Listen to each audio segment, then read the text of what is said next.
Продолжаем эфир. Конфискованные активы Виктора Храпунова вновь стали предметом спора в суде Алматы. В этот раз свои права на имущество отстаивает семья Букаевых, которая может лишиться единственного жилья. Причиной этому, по мнению их адвоката, стали незаконные действия экс-заместителя акима Алматы и еще ряда бывших чиновников, которые подозревались в хищении конфискованного имущества Виктора Храпунова, а именно 5 квартир. В материалах дела говорится, что якобы один из бизнесменов по заниженной стоимости приобрел одну из квартир в микрорайоне Эдельвейс, которая ранее была обращена в доход государства.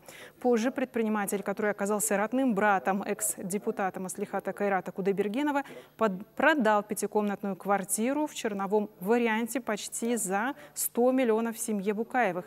Те, в свою очередь, заявляют, что сделка была законной, а по делу о хищении супруги проходили лишь свидетелями. Однако по решению Мыдеуского районного суда номер 2 их недвижимость вновь должна перейти в доход государства. Юрист супругов подал апелляционную жалобу. Квартира Букаевых, она не должна проходить по делу вот этих осужденных, она должна проходить по делу Умаралиева. Это раз. Во-вторых, не разобрался в том, что эта квартира приобретена на законных основаниях. Она не была приобретена по заниженной стоимости.